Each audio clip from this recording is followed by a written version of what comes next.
Bueno, buenos días a todos. Vamos a comenzar con nuestra reunión científica de derivas de hoy, con una invitada muy especial y muy querida para todos nosotros. Unas invitadas, porque las dos ahora estábamos conversando de su capacidad de trabajo y de pensamiento y cómo han generado e influido en nosotros, en nuestra formación como psicoanalistas, en nosotros y en tantos otros.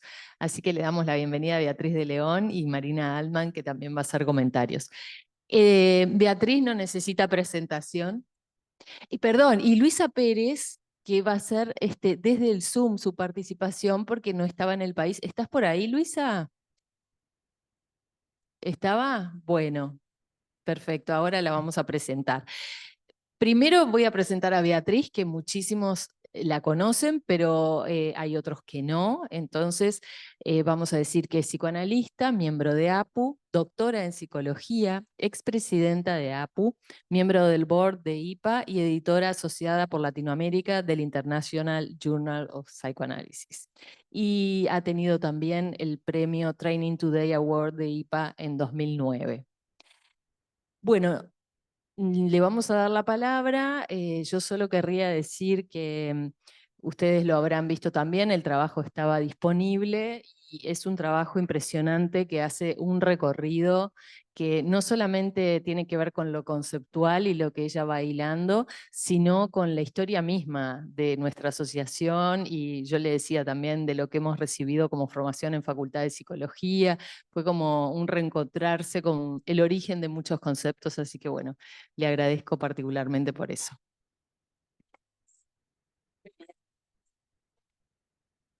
Ah, Luisa, bienvenida, ¿cómo estás?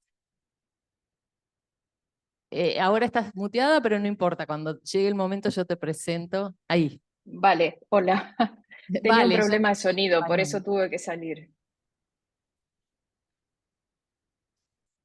Bueno, es un placer estar acá y con todos los que están también por Zoom. Em, Me gustaría voy a hablar brevemente, así se da lugar a las intervenciones, pero quisiera hablar del contexto en el cual se escribió este trabajo.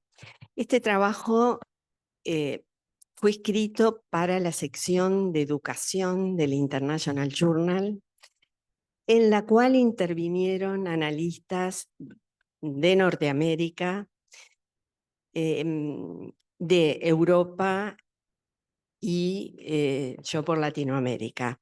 El tema que se propuso fue el de transferencia. Y a mí se me solicitó si podía hacer un acercamiento al tema desde la teoría del campo. Este trabajo lo empecé a escribir en el 2022.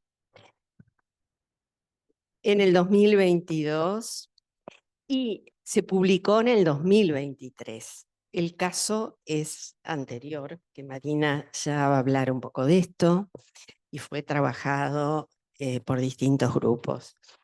Em, Esto hace que en el 2023 se publicó y en el 2023 también hubo una actividad en la Asociación sobre el Campo que fue después publicada en Polemos. Entonces, el punto era, ese es el contexto. ¿Cómo acercarme a hablar del campo? Pensé en una sección que era sobre educación. Y entonces me pareció que lo importante era hacer algo mucho más personal, de mi diálogo con la teoría del campo en relación al desarrollo de mis ideas y cómo se había dado eso durante mi formación. Bueno, y ahí el título. Em, Tenía que ver con transferencia, pero en la visión de los Paranger, la idea de vínculo es central y de los aspectos inconscientes del vínculo. Entonces me pareció que si bien las nociones de transferencia y contratransferencia son como nociones paraguas, donde incluyen una cantidad múltiples fenómenos, pero de todas maneras quedó eso en el título, que después lo desarrollé desde mi perspectiva, sobre todo, y ilustrando algo de la teoría del campo. Pero me parecía importante tomar el tema de la segunda mirada, porque a nivel internacional es algo que queda un poco dejado de lado.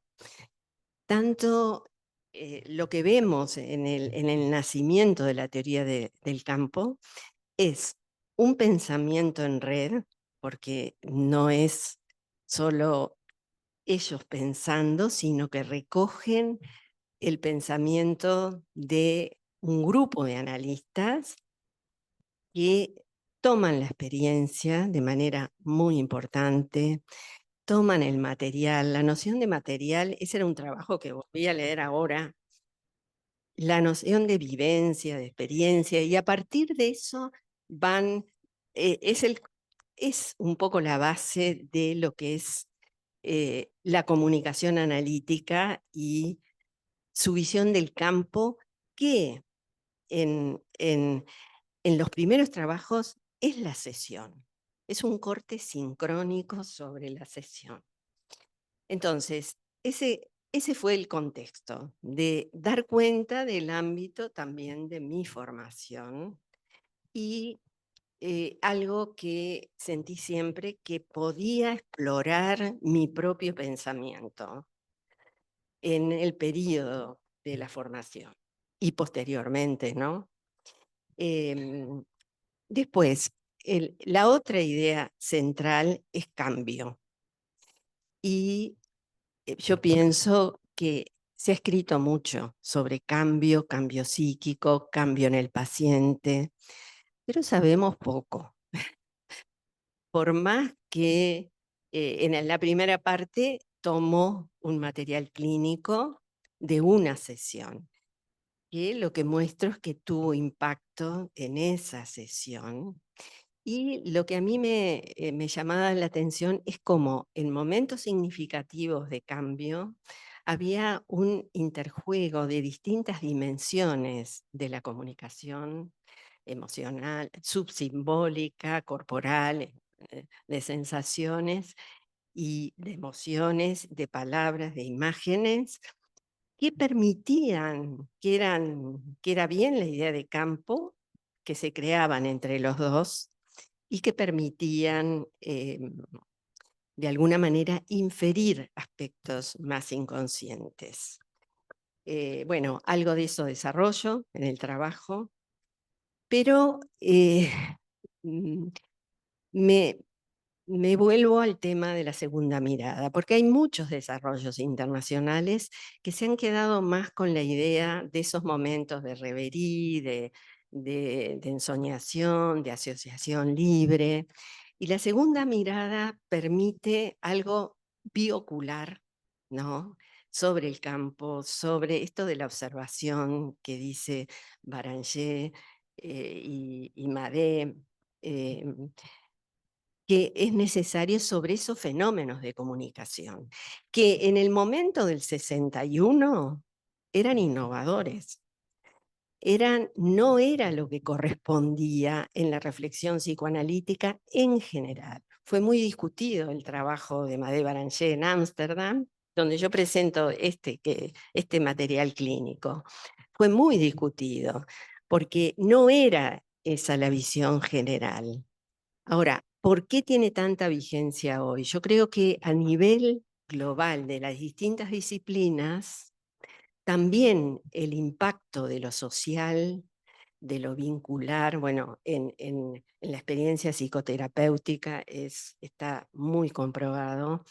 Entonces, realmente la teoría del campo tiene mucha repercusión, pero a mí me importó lo de segunda mirada, que está menos destacado a nivel internacional, y que tanto la segunda mirada, que aparece en el 79, como la idea de baluarte, que aparece ya posteriormente, hablan ya de una mirada sobre el proceso. Entonces, eso me lleva a la tercera mirada. Y paralelamente está el tema de la metáfora, que es importante ver que es un tema que se toma de la interdisciplina. En un sentido estricto, hablamos de manera más libre de lo que es la metáfora, pero ha sido vista en la teoría, la discusión sobre las teorías psicoanalíticas, el diálogo, aparece. Pero me parece, yo me refiero a esos momentos en los cuales hay co-construcción, que aparece muy, muy claro en el caso de la señora Sí, que ahí sí se vuelve a una mirada sobre el proceso y las transformaciones que se dan en el mismo.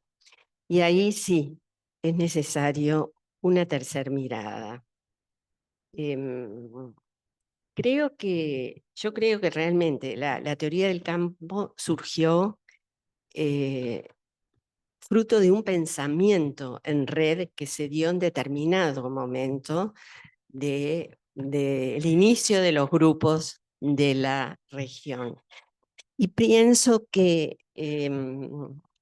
mi interés en participar en los grupos clínicos fue que realmente sabemos poco y a veces eh, tenemos que ampliar la mirada.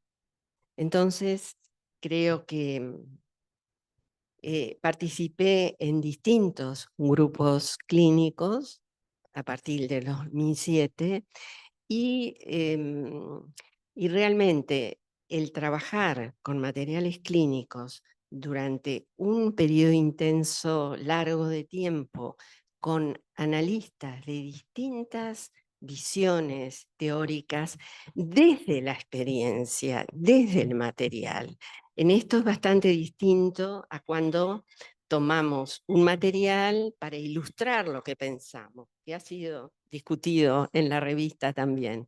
Es bastante, y que a veces se hacen los trabajos y hay casos paradigmáticos. Acá es desde la experiencia y las transformaciones que se dan.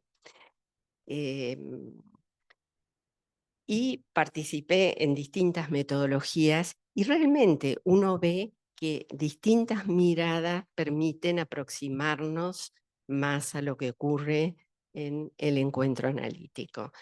Con el modelo de los 3 niveles, me parece que es el que más puso énfasis en las transformaciones ocurridas en el análisis a través del material que ofrece el analista y a través de la reflexión grupal. Y en esa experiencia, sí, empezaron a surgir ciertas expresiones que condensaban algo central de la experiencia del paciente, que ahí empezaron a llamarse como metáforas, como puntos de anclaje con los cuales se tomaban para ver qué pasaba después. Pero en el inglés son más condensadas aún estas expresiones que permiten inferir algo de la experiencia emocional, lo corporal. Creo que, ya que estamos con el cuerpo, creo que la idea, por ejemplo, de Merleau-Ponty sobre intercorporalidad que se da en esos momentos de encuentro, que son momentos y que falta mucho saber sobre cómo se llega a eso. Porque en esos momentos sí hay algo del pasado que viene y algo de la interpretación del analista que hace referencia a eso de la transferencia y algo que hay una elaboración también del analista en sus propias respuestas contratransferenciales, ¿no? Y se crean esos pares que pueden ser instrumento de cambio.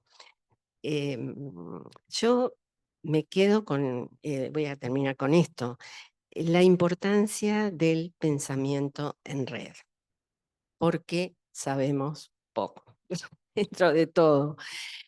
A través de los años, uno con cada caso, que este era muy paradigmático y 4 sesiones y bueno, todo eso, pero hemos visto muchísimos casos con otras características y uno se asombra de realmente cuando ve en detalle los cambios, qué cambios hubo y qué cambios no hubo también, porque eso me parece que es importante contrastar qué es lo que no se dio.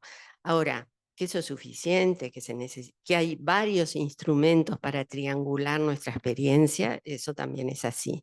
Pero la investigación clínica me parece que ha avanzado con seguir pasos más sistemáticos y la visión más grupal que pone en suspenso las teorías, como decía Marta Nieto, y bueno, y deja que fluyan de manera implícita, aparecen en los que participan y después se pueden explicitar. Yo pienso esto puede ser entendido por esto en el caso que yo tomo, no se ve lo que no se trabaja, pero la paciente de todas maneras cambió mucho, ¿no? Pero no está en detalle. Bueno, dejo Marina. Dejo Marina.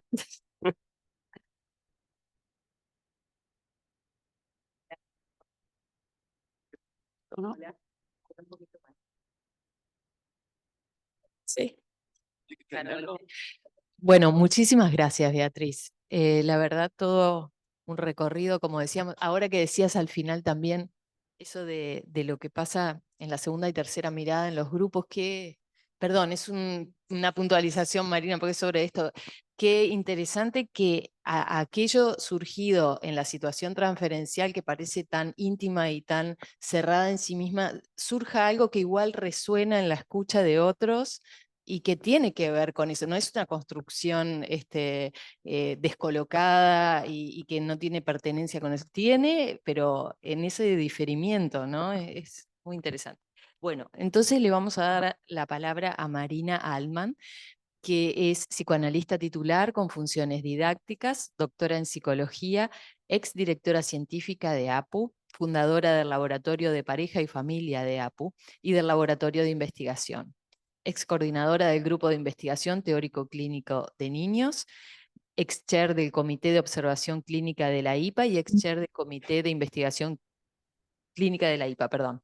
En 2017 ganó el premio Sigüine de Psicoanálisis y tiene varios libros y trabajos publicados en revistas nacionales y extranjeras. Adelante, Marina, muchas gracias. Hola, hola. Mismo, espérate.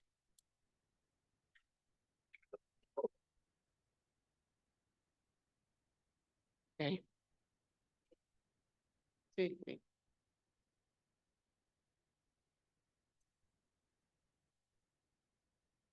Ok. Bueno, buenos días a todos. Es un placer para mí estar junto con Beatriz a esta altura de la vida, del proceso como analistas de tantos, tantos años y el trabajo realizado en esta institución por ambas de distintas maneras. O sea que estoy muy contenta, es como si fuera una fiesta para mí también, internamente. Bueno, creo que Beatriz muestra algo muy lindo de su trayecto, ¿no? De su trayecto como desde candidata, cómo se fue construyendo y cómo fue dialogando a lo largo de toda su carrera con la clínica, con las teorías, con los conceptos y cómo sigue aún pensándolos en el presente, ¿no? Entonces me parece que esto nos toca muy de cerca en algo que me parece hace al quehacer de ser psicoanalista, que es la singularidad. Cada uno somos singulares y hacemos un trayecto. Todos los trayectos son válidos, pero tienen una historia, tienen como las distintas redes, como decía Beatriz, en el conocimiento, pero las redes que uno va haciendo en la vida, en los contextos distintos que vivimos, en las familias distintas, y eso genera una singularidad que hace que cada uno pueda desarrollarse como analista y mostrar esa singularidad, porque eso es lo que ha hecho Beatriz. Hoy ha podido mostrar la singularidad de su trayecto y compartirlo, entregarlo, porque no lo hacemos tan habitualmente, ¿verdad? Capaz que lo hacemos y a veces no hay orejas para escucharlo también. O sea, se necesitan las dos cosas. Así que eso lo quería como, me parecía que era importante. A mí me resonaron distintas cosas de tu trabajo, Beatriz, pero también pensé qué de tu trabajo nos permite pensar cómo mirar el futuro. ¿Cómo miraremos el futuro en función de lo que tú estás trayendo y presentándonos a nosotros? Como algo, digamos, me coloqué de esa manera, ¿no? Y digo, les quiero aclarar que lo leí muchas veces, escribí distintas cosas, las dejo. Voy a hacer un popurrí de las cosas que vaya sintiendo que quería elegir. Pero hay un concepto que es muy importante, que tiene que ver con esa trayectoria y que nos convoca a todos, que es cómo escuchamos los analistas, de qué manera escuchamos y cómo observamos, y de qué manera ambos, escucha y observación, están entrelazados en el proceso analítico, que es lo que Beatriz muestra. Beatriz muestra de alguna manera su escucha, su manera de conceptualizar, pero también cómo observa desde distintos momentos el material clínico. Hay un momento vivencial y experiencial en la sesión y hay otro momento que es cómo reflexionamos con lo mismo, que es a través de la segunda mirada, y otra instancia que es la mirada grupal, que es la que yo me voy a dedicar un poquito más después. Pero la pregunta es, yo voy a tomar por qué es necesaria esa tercera mirada grupal. Me voy a enfatizar un poquito en esto y por qué es importante. No cabe duda que es un campo distinto, el campo de lo grupal. Tú lo traes recién, ¿no? Natalia, es un campo distinto. Podemos pensar que hay elementos transferenciales y contratransferenciales en ese campo de lo grupal. ¿Cómo son? ¿Qué hay? No cabe duda que los hay, pero ¿cómo son? ¿Cómo se presentan? Y creo que la paciente que Beatriz elige, que es Missy C, para ver qué pasa en esa tercera mirada grupal, nos habla de momentos significativos que son como una condensación de cuerpo, reacciones emocionales en el analista, en el paciente, que configuran momentos como significativos. Tú lo has llamado keywords en las metáforas, que acá no hablaste. Claro. Sí, pero acá no lo mencionaste, pero tú trabajaste sobre esto, sobre las metáforas claves. En esa mirada grupal, ¿cómo es y de qué manera? Se puede hacer de alguna manera con distintos grupos. Nuestra experiencia, yo también he estado en distintos grupos clínicos, pero creo que me siento bien identificada con el modelo de los 3 niveles, ¿verdad? Porque hemos trabajado muchísimos años con muchísimos pacientes. No sé, creo que hemos hecho más de 2000 personas, han ya hecho grupos y en distintas partes del mundo. O sea que hay una larga trayectoria en esto. Pero, ¿qué sucede para que esa tercera mirada permita que tenga como otra posibilidad de observación, que es lo que tú planteas? Y yo creo que hay como un cierto encuadre del grupo. No es cualquier grupo, es un grupo que tiene un encuadre de trabajo. Ese encuadre de trabajo tiene que ver de alguna manera con roles definidos, hay moderadores, se reporta, hay una mirada para ver los cambios en el proceso, no solamente sincrónico en momentos puntuales, sino a lo largo del proceso. En el caso de Missy C, en ese ejemplo, tenía 7, 8 años de análisis. La primera vez que trabajamos con Missy C fue en el 2015 en Boston y presentó, creo que 7 u 8 años de análisis. Y presentó fragmentos de la primera parte de distintos momentos de ese proceso en relación a un material que eligió el analista. ¿No? ¿Qué es importante también para poder, en ese campo de trabajo de la tercera mirada, es cómo se presenta el material clínico, que eso también es importante. Que hay una transmisión escrita y una transmisión oral. ¿Qué sucede? Que cuando hay una transmisión oral, uno recibe la cualidad emocional en que el analista está sumergido con su paciente. Entonces hay como dos escuchas, la que se tiene con el material que se tiene, ¿no? Y la que escuchamos en la transmisión que ese analista hace a un grupo de otros analistas. Un grupo de analistas que no es cualquiera, Beatriz lo planteó, son grupos de personas de distintas pertenencias, a veces de distintas instituciones, con distintos modelos de trabajo, y eso hace a la riqueza, ¿verdad?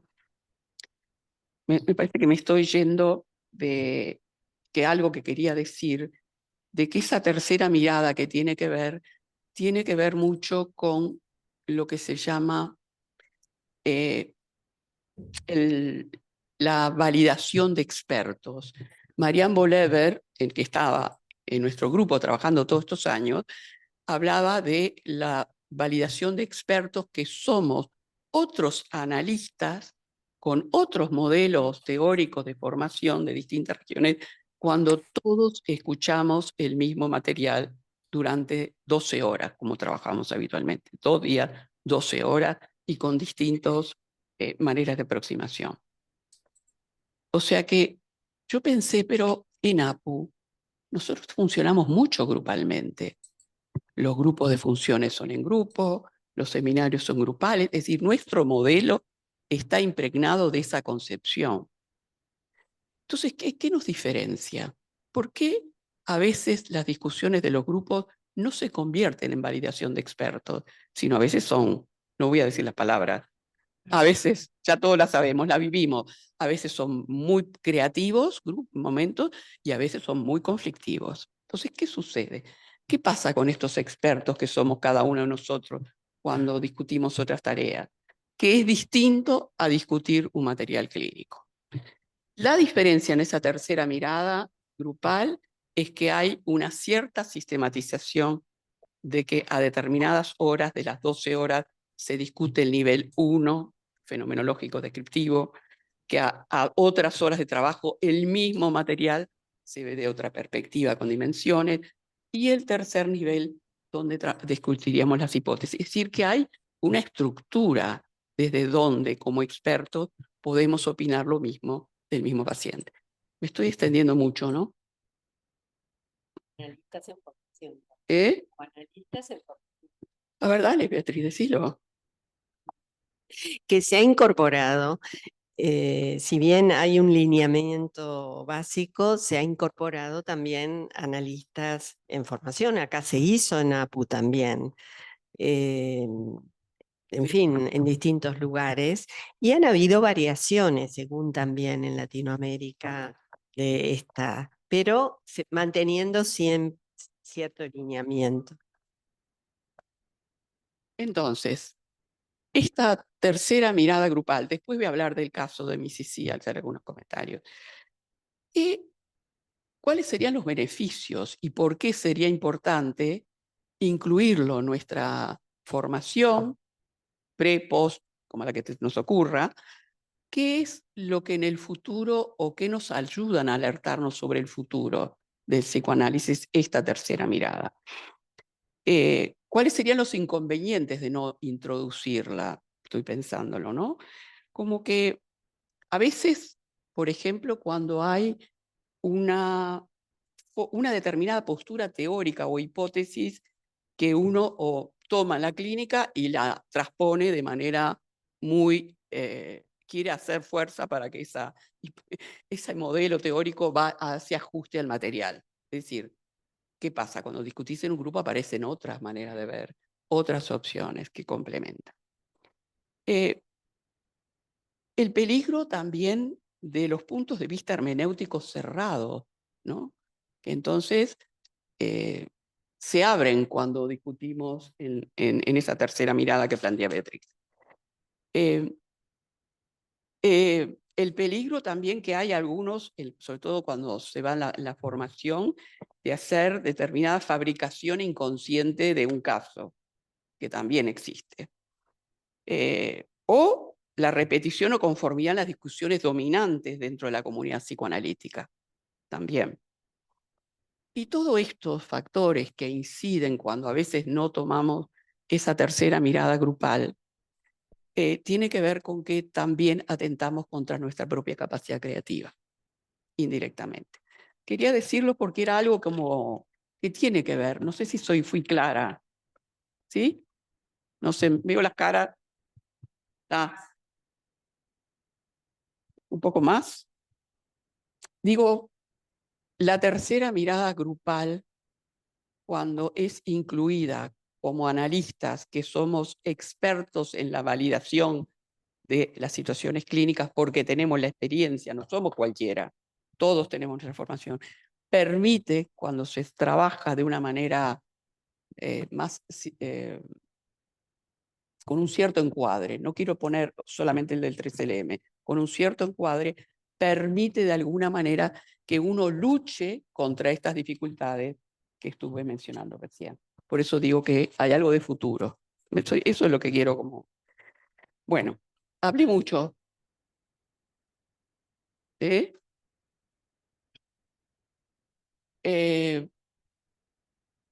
A veces utilizar un encuadre un poco más sistematizado, es decir, que cuando todos estemos hablando el punto sea el mismo punto. Es decir, que eso es lo que permitió de alguna manera y lo que aprendimos con el modelo de los 3 niveles, porque eso fue algo que no lo sabíamos antes, vamos a entendernos. Eso fue algo que fuimos aprendiendo. Dale, Beatriz. Me parece, me parece que es la importancia de los casos clínicos. Eso me parece que es volver a la tarea central de qué estamos haciendo, que ha cambiado mucho, porque este trabajo fue escrito, por ejemplo, antes de la pandemia. Si nosotros pensamos el campo hoy en día, la ambigüedad espacial cambió, la temporal cambió, es decir, ahora sí, y bueno, y otras cosas cambiaron en la comunicación mediada, por ejemplo. Entonces, la tarea clínica es la central, me parece. Entonces, eso me parece que ordena muchísimo. Las discusiones públicas hay, entonces, hablamos de otra manera que cuando estamos centrados en la clínica. Se habla de otra manera. Ahora, bueno, lo importante es poder pensar en grupo, ¿no?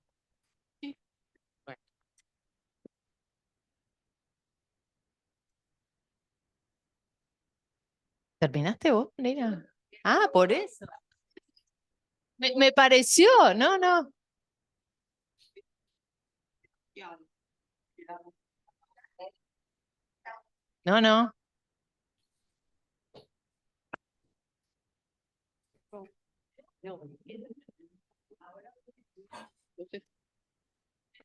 Bueno, dos cosas más. Redondear. Bueno, redondear, el tema es que el trabajo de Beatriz tiene muchas puntas. El otro aspecto que quería transmitir, porque eso sí, yo estuve trabajando con la analista de Mississippi. Esta analista era una analista americana de California, y les confieso que la primera vez que trabajamos con el material clínico de ella, me resultó un poco difícil. ¿Por qué me resultó difícil? Porque hacía muchas interpretaciones transferenciales en el aquí y ahora. Nosotros no estamos acostumbrados. Entonces me produjo primera vez, un cierto... pero bueno, después que traspasé ese momento, me di cuenta todo lo que aprendí con ella. Porque esta analista que tenía les cuento, la impronta de esa institución es kleiniana de Betty Joseph. Betty Joseph formó a este grupo durante muchos años en California, y entonces tiene entonces, ¿qué le parece? Tienen una impronta, sobre todo del pensamiento de Betty Joseph. Betty Joseph nos decía que hay que escuchar al paciente con las entrañas. Y realmente esta analista era con las entrañas que trabajaba, porque verbalizaba los afectos, pero los unía a los recuerdos. Tenía un movimiento, que Beatriz toma el juego de la escondida, está y no está, que se dio a lo largo de todo el proceso analítico.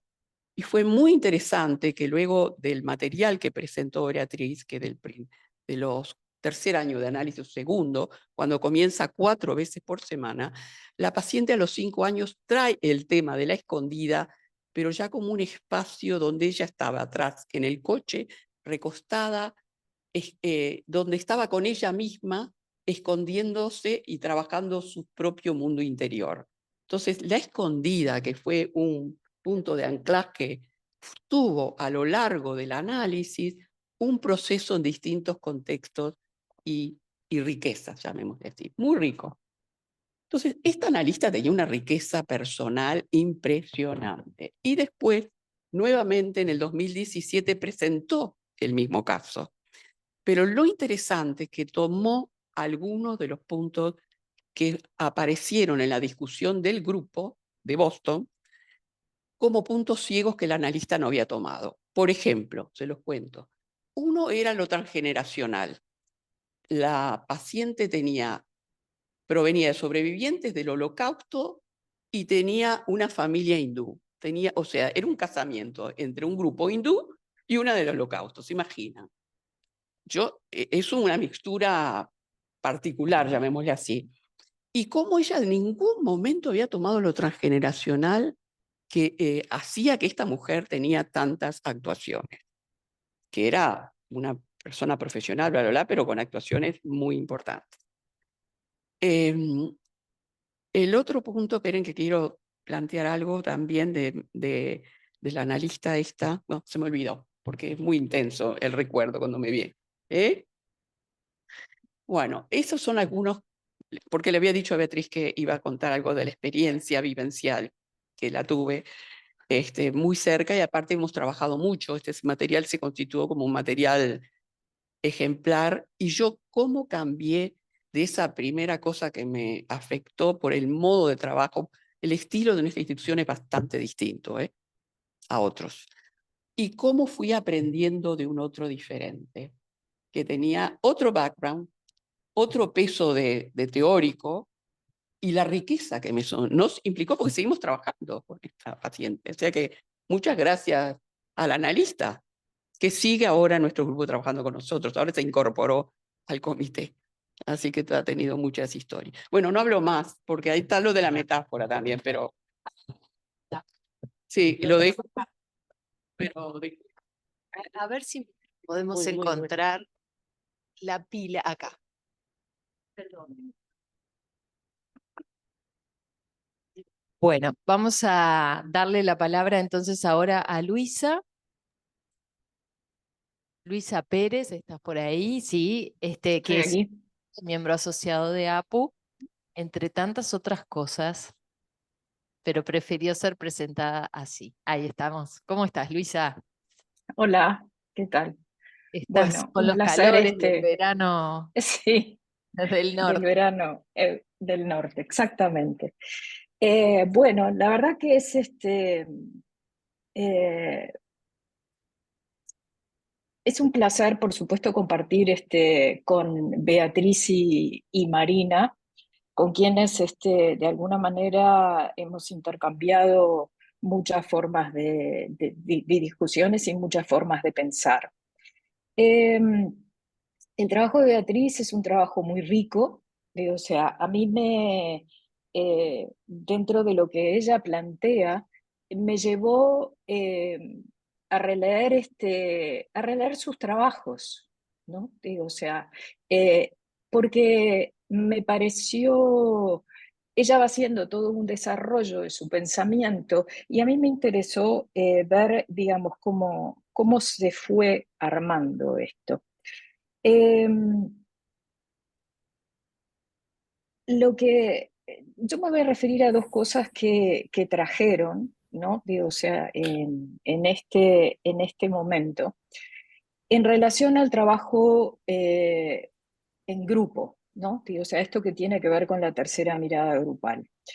Eh, Hay un aspecto, digo, o sea, porque destacaron la estructura, o sea, que el trabajo grupal tiene una estructura diferente para cada modelo, ¿no? Digo, o sea, yo he participado en distintos modelos y de hecho he presentado material, el mismo material clínico en distintos modelos, lo cual ha sido una experiencia muy interesante, digo, porque eso me ha dado la posibilidad de pensarlo desde distintos lugares.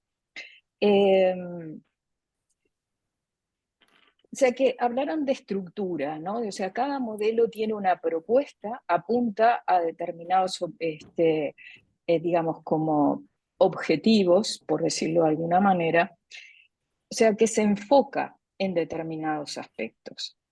Yo tengo más afinidad con el 3LM, digo, ¿por qué? Porque es el modelo que estudia, a mi modo de ver, de manera, digamos, transversal y longitudinal el proceso analítico. Transversal en la sesión, digo, o sea, porque va finamente recorriendo, digamos, a través de las dimensiones que se trabajan, lo que pasa dentro de la sesión, el intercambio con el analista, el efecto que cada uno produce en el otro, o sea, todas las dinámicas del campo, y a la vez, después en el proceso longitudinal, eh, se observan los cambios y creo que subjetivamente todos tenemos y decimos que los pacientes cambian, ¿no? O sea, los vemos cambiar. La diferencia que tiene para mí el 3LM es que nos hace observar en qué el paciente cambia y en qué no. Digo, en ese sentido, creo que tiene una riqueza importante porque con eso aprendemos. Cuando yo presenté un material clínico con el 3LM, era un análisis en curso, ¿no? Digo, o sea, y a mí me enriqueció muchísimo la visión de los participantes del grupo. Marina se refería a cómo a ella le impactó el estilo de esta analista que provenía de esa formación tan kleiniana. Bueno, a mí me pasó, de alguna manera me pasó lo mismo con el grupo, ¿no? Digo, o sea, el grupo, una de las cosas que me cuestionó fue, me dijo, la paciente cambió, pero hiciste pocas interpretaciones transferenciales. Entonces es como que se puso en cuestión, digo, de alguna manera, la forma de trabajo. Digo esto porque Marina decía que nuestro estilo de alguna manera es distinto. Y sí, digo, o sea, hay una formación que nos marca. Además de la estructura, ¿no? Digo, o sea, que tiene la propuesta del 3LM y dónde pone el foco, ¿no? Es decir, en el cambio, en la observación de los cambios, yo lo que quería destacar es que el trabajo en grupo eh, tiene un aspecto muy importante para mí de libertad, ¿no? Digo, o sea, porque cada quien puede hablar desde su perspectiva y su formación, desde donde observa los cambios, pero también tiene que llevar sus observaciones al material clínico, ¿no? Digo, o sea, es como que eh, yo pienso que, sí, bueno, perfecto, yo pienso que, pero ¿dónde lo veo? ¿Qué del material clínico a mí me hace pensar lo que estoy pensando? O sea que para mí ese es un aspecto muy importante, porque en la experiencia de los grupos lo que uno observa es cómo desde diferentes formaciones, Digo, o sea, sociedades, países, teorías, hay un sustrato psicoanalítico, clínico, común, compartido, ¿no? Y me parece que eso da una riqueza, ¿no? Digo, o sea, que hace que analistas de diferentes procedencias y teorías puedan llegar a acuerdos en lo que tiene que ver con los cambios operados en el paciente. Ahora, que cada uno después lo explique desde un determinado lugar, vale, eso es un poco la discusión que se da en el tercer nivel, ¿no? Y Marina hablaba del valor que esto puede tener en la formación. Bueno, para mí tuvo un valor muy importante, o sea, porque me permitió justamente poder mirar, ¿no? Digo, o sea, lo que estaba ocurriendo en mi caso, con mi paciente, ¿no? No solo desde distintas perspectivas teóricas, sino justamente aquellos puntos que yo de repente no había tomado. Y el proceso siguió y lo que me llamó la atención es que a lo largo del tiempo, digo, o sea, uno de los puntos en los que se habló que la paciente no había cambiado mucho, ¿no? Se mantuvo más o menos igual. Digo, o sea, yo teniendo ese aspecto, digamos, como en el background, eh, es una observación que he hecho, ¿no? Digo, o sea, que hubieron pequeñas modificaciones. La paciente tuvo muchas modificaciones, pero en eso no. Entonces, me parece que eso también nos pone sobre la pista de cuál es el alcance de nuestros tratamientos, hasta dónde podemos llegar, qué es lo que de alguna manera podemos aspirar, porque es como si hubiera por ahí algún ideal, ¿no? Y me parece que el trabajo clínico en grupo nos permite observar exactamente esas cosas, ¿no? Digo, o sea, digo, creo que, bueno, del trabajo de Beatriz hay mucha cosa para decir. Lo que sí quería también señalar es digamos, como el lugar que ocupa la teoría del campo en nuestra formación, más allá de que la veamos explícitamente, ¿no? Digo, o sea, trabajando un material clínico con otros colegas de otras partes del mundo, lo que me di cuenta es que a la hora de trabajar el material clínico, yo lo miro desde la teoría del campo. O sea, es como algo, es una teoría que tengo implícita y explícita, o sea, que de alguna manera a mí me llegó más por transmisión intergeneracional, cosa que Beatriz también toma, hasta que la leí. O sea, creo que eso, ¿por qué traigo esto? Porque me parece que hay una, digamos, como una especificidad, si es posible decirlo de esa manera, de psicoanálisis rioplatense, que es muy rica, ¿no? Beatriz la trae, o sea, y la ha desarrollado a lo largo de sus trabajos. Y bueno, me parece que, como decía Natalia al principio, revalorar todos esos, todos esos aportes, me parece que también hacen a nuestra historia como sociedad, ¿no? Bueno, de alguna manera creo que eso es lo que quería decir.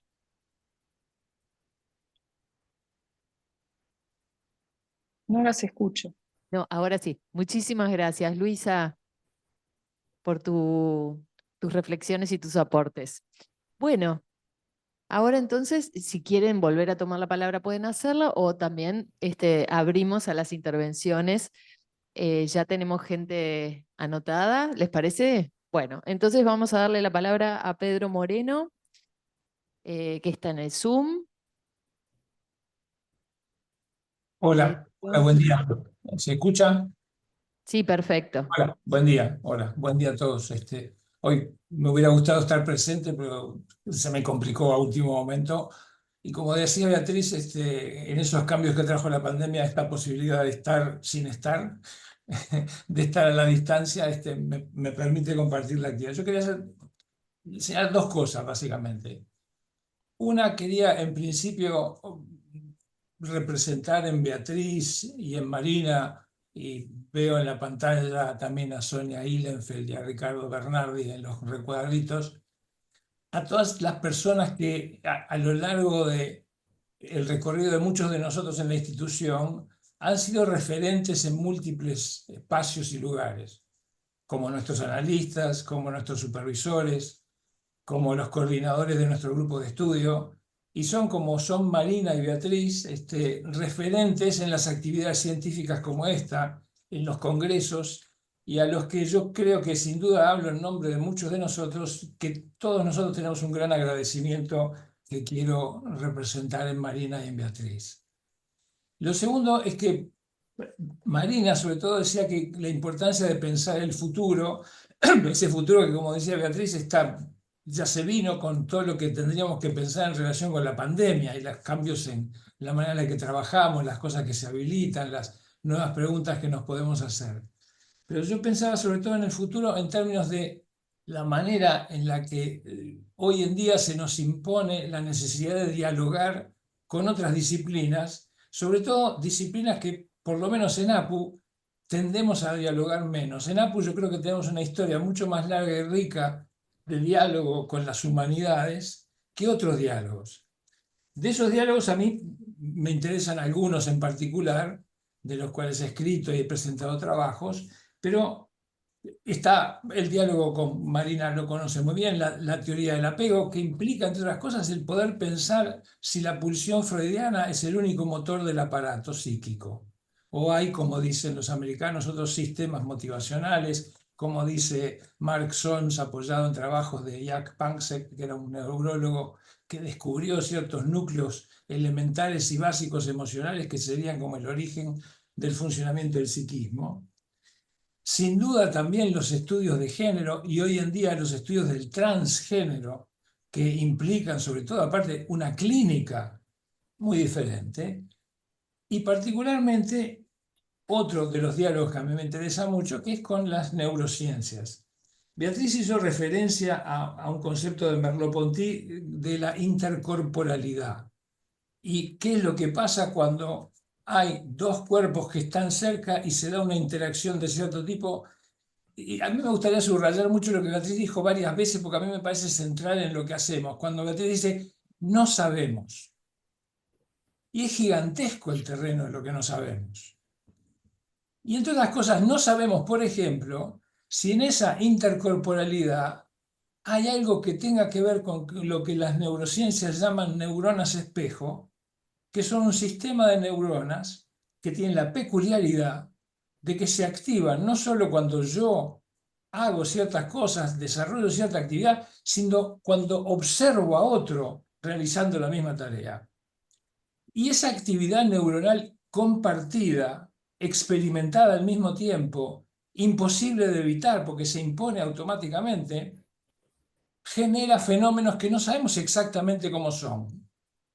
Vittorio Galese, que es el neurólogo jefe de la Universidad de Parma, donde descubrieron esto, dice que en realidad a él la palabra espejo no le gusta mucho porque da la sensación de que en una persona y en la otra hay un espejo que quiere decir que es exactamente la misma experiencia, cuando en realidad no lo es.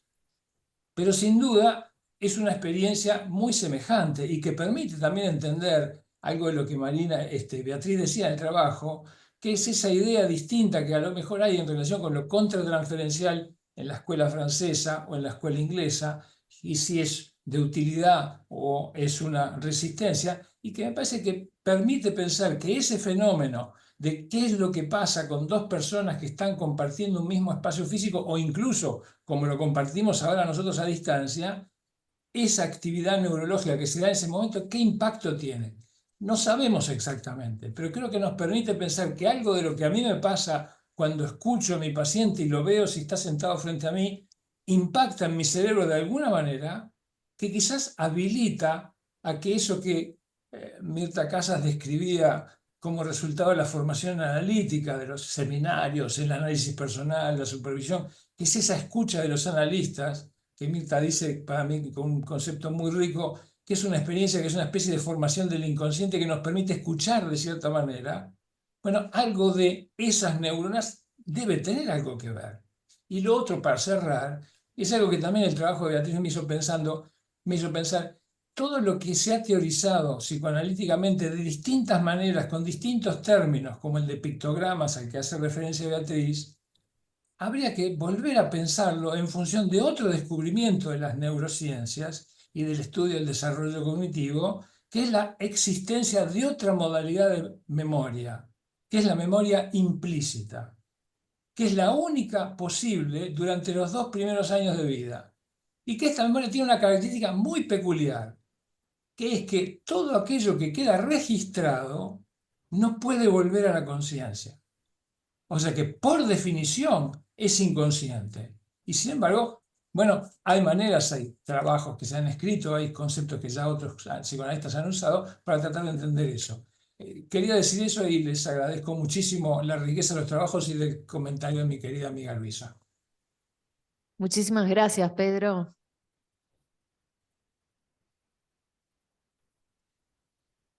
Bien, le damos la palabra a Sonia.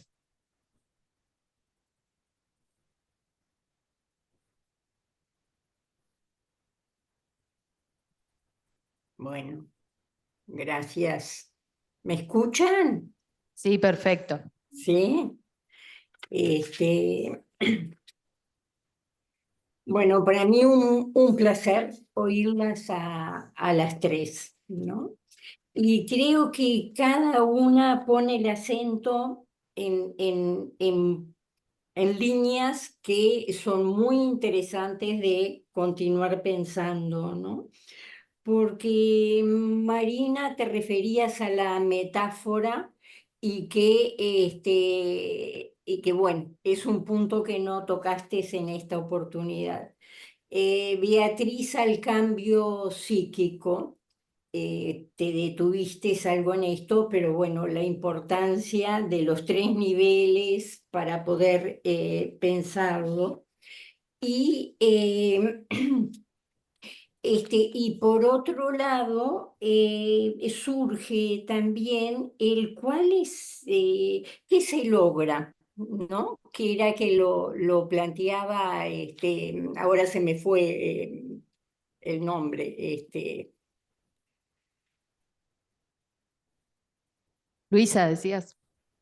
sí, que lo planteó Luisa, creo, ¿no? Es decir, ¿qué se cambia y qué no cambia? Entonces creo que eso introduce otra pregunta que es ¿cuál es el objetivo del análisis y cómo pensar los cambios psíquicos? Ahora, me resultó un trabajo riquísimo, Beatriz, cómo transmitís la historia del psicoanálisis en el Río de la Plata, en nuestra institución y de algún modo en el mundo, ¿no? Haciendo una interrelación de conceptos, de teorías que han surgido en distintos momentos y en distintas partes, pero haciendo nexo, haciendo red, no desconociendo modalidades muy distintas de pensar, que es algo que nos suele suceder, ¿no? El encerrarnos como en cápsulas teóricas, y las teorías son nada más que ideas a poner a trabajar, como plantea Marina también en un trabajo ahora de la intimidad, ¿no? En la sesión virtual. Ahora, a mí me parece muy interesante investigar lo que tiene que ver con lo potencial de la metáfora. Lo pensamos, claro, fundamentalmente desde el lado literario, filosófico, ¿no? Pero en el trabajo con pacientes, cómo se juega, y pensando en el análisis de niños, porque la metáfora en general lo tendemos, por lo menos yo, a pensar más por el lado del lenguaje, ¿no? Por el lado de la palabra. Pero ¿qué pasa en actos y la metáfora? Un niño, supongamos, que juega siempre exactamente igual y de pronto aparece algo distinto en el mismo juego. Eso no lo podemos pensar como una metáfora, como que algo muestra y oculta mucho. Y de pronto el poder mirar y captar en transferencia un analista algo de ese cambio y ponerlo en palabras, de algún modo, no hay recetas, ¿no? Que esto le empiece a dar como un valor metafórico, o sea, de ir abriendo sentidos y que en esencia el análisis es eso, ¿no? Buscar, buscar aperturas, buscar lo metafórico y qué es lo que abre a la riqueza de las experiencias humanas, ¿no?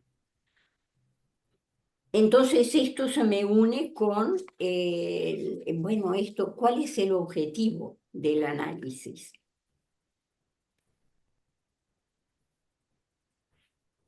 Bueno, creo que además este planteo de ustedes y tuyo, Beatriz, con este trabajo, me parece que es un trabajo para el futuro, que esto va a servir a nuevas generaciones como para repensar la historia, repensar la práctica, repensar las teorías. Así que bueno, muchas gracias. Muchas gracias, Sonia. Le vamos a dar la palabra a Javier García. Hola, buen día. ¿Se escucha? Sí, sí. Bueno, capaz que Beatriz quería contestarle a Sonia a mí me gustaría escuchar a Beatriz contestándole a Sonia sobre el concepto de metáfora que me parece muy importante y que tú lo traes en el trabajo desarrollado, pero después de leerlo uno queda con ganas de más también ahí. Me pareció interesante la pregunta de Sonia. ¿Querés responderle vos ahora, Bueno, Beatriz? te toma la propuesta. Está. La propuesta. Sí, el tema de la metáfora en psicoanálisis es amplio, porque como dije, se discutió en relación al papel de las teorías en general, la teoría como metáfora. No voy a entrar en eso. También la metáfora está dentro de las teorías, se usa, bueno, metáfora paterna, en fin, se incorporó en la construcción de la teoría. Y después está en el diálogo analítico en general. Ahora, creo que hay metáforas, es desde la interdisciplina, pero lo que algunas se destacan porque condensan de una manera ciertas expresiones la experiencia corporal y emocional. Y bueno, y aparecen condensadas en ciertas palabras, que es lo que pasó con las primeras palabras de este material de Mississippi. El almuerzo desnudo, el esconderse. El grupo vio que ahí había sentidos no descubiertos aún, pero quedaron ahí. Ahora, quería retomar lo de Sonia porque ella trajo momentos de cambio en el análisis de niños, y son momentos de inflexión que es interesante pensar qué lo desencadena, porque en el caso de Missy C, de la señora C, esconderse y buscar es recién ahí que aparece realmente como un terror en la paciente al contacto. Y la analista ahí lo interpreta en la transferencia. Pero hubo un cambio previo, porque ella habla ahí de la vulnerabilidad, es decir, hay algo ahí de inflexión, que el sistema defensivo, algo cae, ¿no? Y surge, ella habla de la vulnerabilidad, y ahí puede llevarlo la analista a lo que pasa entre las dos, a ese vínculo tan íntimo que se logró en el análisis, y la paciente lo toma en la palabra. Pero ahí hay algo que es parecido a lo que dice Sonia con el juego. Hay un patrón relacional que también aparentemente viene de situaciones bastante traumáticas, que se actúa y que genera algo de fobia. Pero me parece que hay mucho por investigar de cómo se trabajó lo anterior, de lo no interpretativo, ¿no? En esos momentos que son como bifurcaciones en el análisis, que son un cambio. Y que la idea de metáfora nos ayuda a integrar en la mente del analista distintas dimensiones de la comunicación que aparecen muy condensadas en ciertas expresiones. Entonces, bueno, son los límites de... No sé si contesté. Muchas gracias, Beatriz. Javier, entonces. Sí, sí, en parte sí. Lo que pasa es que es, es un tema tan grande que podría seguir hablando mucho rato, tú seguramente.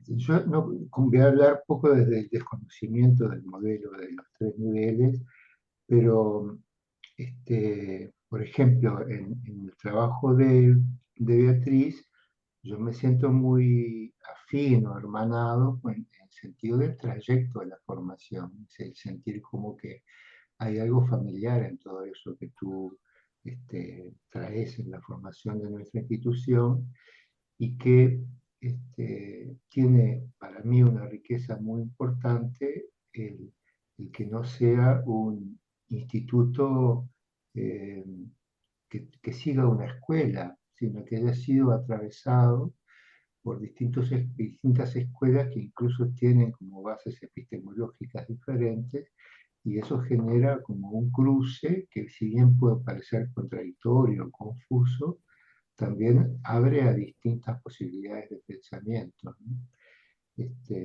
Y veo también en eso que tú planteas, que nos caracteriza, algo relacionado con lo que tú desarrollas en la segunda mirada y en el modelo de los tres niveles, como búsqueda de aperturas a miradas que antes no podían estar, no se podían hacer, digamos, en la dupla o en la redacción analítica. Entonces, ese punto me parece muy interesante, que es la profundización y la búsqueda de centrarse del yo del analista, tanto en su disponibilidad teórica como en sus creencias y fantasías, de relación con otros, a los efectos de poder dar lugar, este, tanto sea aspectos oscuros o enigmáticos, o a todos estos aspectos que tú también planteas siguiendo a Piera como presimbólicos, en el sentido de los más cercano a lo sensorial. Bueno, la pregunta que a mí se me ocurre hacer es, es una pregunta y es una especie de respuesta que yo me trato de dar, pero que no sé si ustedes están de acuerdo, porque ustedes tienen mucha experiencia en esto. Es que nosotros entendemos en general que la enunciación del analizante, ¿no? La enunciación, no es independiente de su destinatario, es decir, del analista que está allí. ¿Se Perdón, escucha, no? ¿Se Javier, escucha? se escucha mal. No es independiente de su destinatario. Que Sí, la anunciación no es independiente de su destinatario. sí.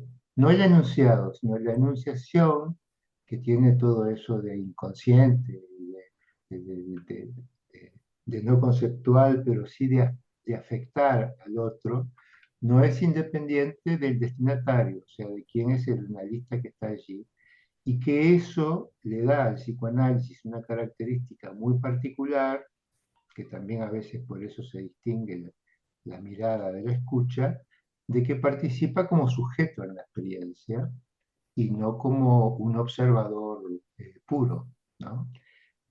Yo creo que eso está considerado por ustedes en todo esto que tú traes.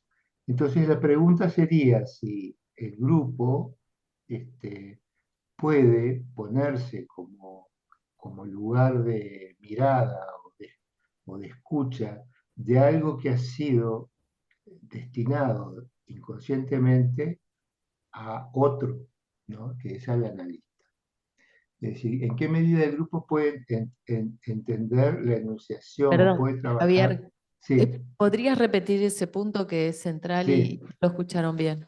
¿En qué medida el grupo puede ponerse a escuchar en el lugar del analista, escuchar el material y la experiencia en el lugar del analista cuando ha sido dedicada de forma inconsciente al analista como sujeto del inconsciente, ¿no?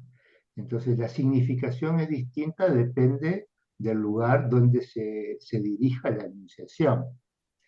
Ahora, eso es lo que me planteo como pregunta. Lo que yo me empecé a responder, porque yo, no sé, algunos de ustedes, sobre todo Marina, creo que sabe que a mí me costaba entender también las supervisiones grupales, por esta misma razón, ¿no? Pero yo empecé a entender, cuando empecé a escuchar las experiencias de supervisiones grupales, que en realidad no era tanto para desentrañar aquello que el analista no podía entender o significar, sino para permitirle al analista ejercer un discurso de esa experiencia propio en relación con otros y él mismo abrirse a otras escuchas y significaciones. Entonces la pregunta que yo le formulo es si esto también es así en los grupos de los modelos de los tres niveles, ¿no? ¿Me expliqué? ¿Me pude explicar? ¿Sí? ¿Se explicó? ¿Se entendió, Marina, la pregunta? Sí, dicen que sí. Vos ya habías terminado porque quieren tomar la palabra. Sí, sí, sí. Bárbara. No, las chicas, las grandes, ya grandes, como se dice ahora. Somos grandes. Bueno, no, a ver si entendí, Javier. Yo creo que hay algo de la experiencia del paciente y el analista que es irrepetible, que queda así. Y incluso esto que estamos hablando del cambio, bueno, si le preguntamos al paciente, eh, es lo que recuerdan, a veces son experiencias muy evanescentes, ¿no? Es algo bastante único. Ahora, de todas maneras, a ver cómo lo... Creo que hay algo en la experiencia grupal frente a un material clínico y sobre todo cuando la transmite el analista. Es distinto de la supervisión, porque en realidad en Cartagena yo presenté el material acá se presentó el material un paciente que yo había supervisado. Y en el trabajo grupal yo pude ver mucho más de lo que había visto como supervisora. Creo que salir del ámbito ese de la supervisión es importante porque me parece que da mucho más libertad para poder resonar con el material y poder, porque hay un acercamiento que creo que hay que reflexionar más, que es como de resonancia empática con el material en los primeros momentos del material, de la discusión, de que se pide no interpretarlo de entrada, sino ¿qué evoca eso en nosotros? Entonces hay como un trabajo de evocación en relación a ese material, en el cual uno va aprendiendo de los otros, intercambiando y después, bueno, se va profundizando. Ahora, es algo distinto al estar con el paciente. Se agrega además, en relación a las subjetividades, que hablaba Natalia, creo, en la televisión, subjetividades, objetividades, diríamos triangulación, porque son experiencias diferentes, pero no se enriquecen en realidad. El grupo ve más de lo que vio uno. Bueno, esto que dijo Luisa, los cambios, no cambios, el ideal, el objetivo del análisis, hasta dónde, nos da para discutir. Ahora, tampoco tenemos la voz del paciente. Es decir, hay fenómenos de triangulación que nos permiten acercarnos a distintos, pero no es lo mismo que la sesión. Eso es así. Es otra experiencia que nos lleva a la tarea clínica. No sé si contesté, Javier. Sí, yo estoy de acuerdo de que la experiencia en el campo analítico es esa, y que el traslado luego a lo grupal es distinto del trabajo que se realiza, por ejemplo, a través del 3LM, de lo que sería el trabajo de supervisar en grupo, como hemos hecho con Gabriela el año pasado en el grupo de supervisores, por ejemplo. Porque el foco es distinto, cómo uno se coloca en cada lugar en relación al modo de trabajo grupal. Por eso ponerlo grupal no quiere decir que todos los modos de trabajo grupal sean equivalentes, no. Y depende del objetivo que uno se plantee, ¿verdad? En cada uno de ellos. Es de todas maneras esto que, cómo uno descubre en el grupo cuando se presenta el material clínico, repito, con un determinado encuadre. Tiene que haber un encuadre desde donde vamos a mirar ese material clínico. El 3LM es claro, los otros grupos tienen otras formas, otros encuadres. Por lo tanto, serán otros los objetivos que se van a buscar. Sí, se complementan, absolutamente muchos de ellos se complementan. Pienso. Es decir, no creo. ¿Sabe por qué? Porque nosotros tuvimos aquí una experiencia con un mismo material clínico, que fue Luisa la que lo presentó en la jornada sobre la metáfora, que se hicieron hace varios años atrás en acá y que está publicado todo en un libro en inglés, que fue una cosa internacional. Y ahí nos preguntamos sobre si los grupos con distintos métodos escogían las mismas metáforas. Y ahí comprobamos que hay una base clínica común a pesar de las diferencias, marcos teóricos, formas de aproximación, en los distintos grupos. Pero me estoy yendo, porque en relación a lo que plantea Javier, creo que se establece en el campo de lo grupal una fuerte impronta de transferencia y contratransferencia grupal, donde la riqueza de los aportes que se van dando en la forma grupal nos muestran los aspectos más ciegos que a veces el presentador, el analista, no los ha ubicado, y eso enriquece enormemente el trabajo.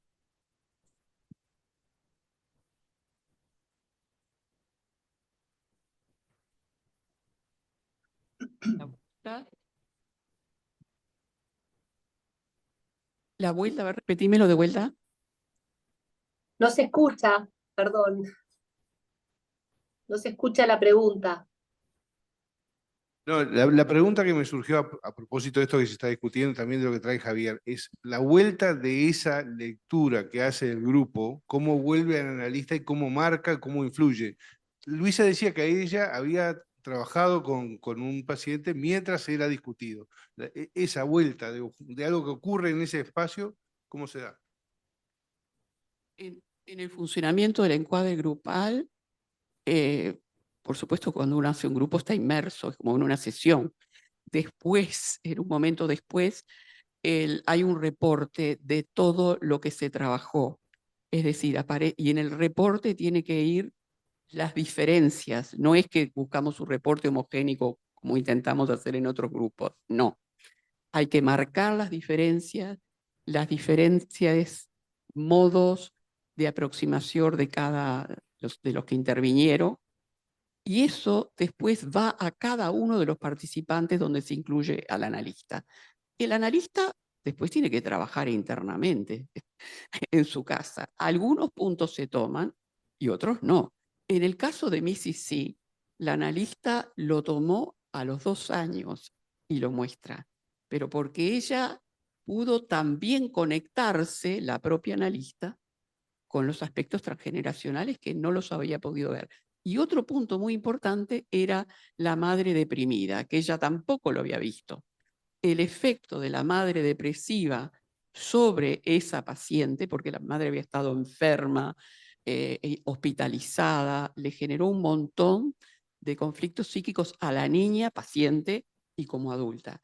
Y ella tampoco lo había visto. Entonces fueron 2 aspectos que el analista 2 años más adelante quiso mostrar de vuelta el material en un grupo. Ahí está ya la respuesta, pasa muchas veces. Y ahí ella lo mostró, algunas sesiones, pero no en función de lo que decíamos. Ella mostró lo que quiso mostrar, porque la elección del material la hace el analista, la línea que se le ocurre. ¿Está? ¿Contesté? Sí, mi pregunta iba un poco también por esa línea en el sentido de las posiciones diferentes, como vos decís, ¿no? Que el grupo no produce un resultado homogéneo, sino que exactamente. Jimena Malmierca en el Zoom. Bueno, en el Zoom acá resfriada, así que por protección al grupo me quedé acá. Bueno, lo que iba a comentar tiene que ver con, por un lado, escuchándolos también al grupo de las personas que han intervenido, yo creo que hay que tener la experiencia. O sea, yo sugiero tener la experiencia de pasar por el 3LM, que personalmente, yo ya lo comenté, lo digo públicamente, que se llame 3LM me resulta ya ajeno a nuestra cultura, que es Third Level Model. O sea, ya es anglosajón y ya me hace ruido. Pero eso yo lo digo en una buena porque realmente creo que esto de las siglas es bien anglosajón y a veces uno se limita, lo reconozco desde mi experiencia. Hasta que participé en distintas oportunidades, alentada por colegas que me decían, andá, probá.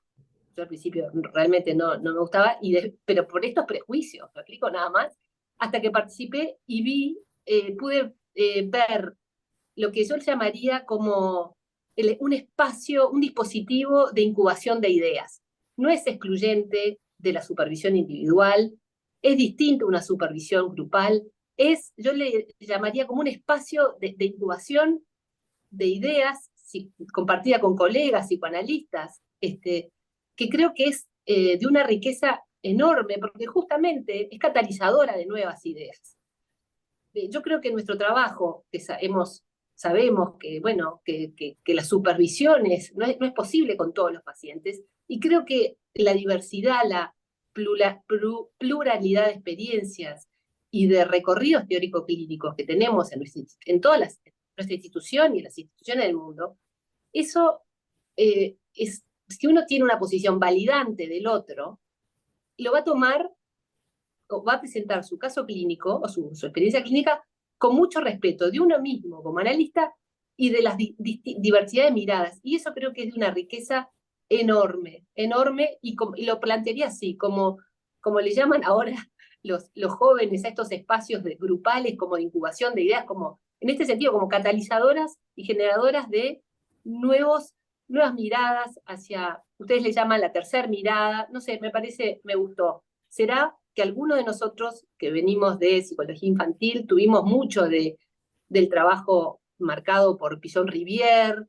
toda esta cosa del grupo operativo como una manera de formarse, terapias de grupo, en fin, no es excluyente de otros dispositivos analíticos, sino que creo que aportan nuevas maneras. Y una cosa que ustedes dijeron, que estoy de acuerdo, que es tener cuidado con las autoficciones. ¿Me explico? Nosotros todos tenemos nuestras cuotas de narcisismo, todos queremos creernos que podemos con nuestros pacientes. Y yo creo que esta tercera mirada del grupo, sin duda de la supervisión también, pero del grupo, que el grupo incluye más miradas que la del supervisor o la supervisora. Entonces eso hace que, bueno, que tengamos que ampliar, de mi punto de vista, es enriquecer posibilidades de seguir trabajando con ese paciente o con esa paciente.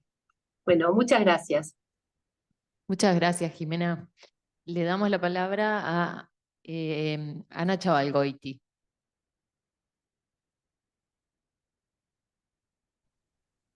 Bueno, ¿me escuchan bien? Sí, te escuchamos. Bueno,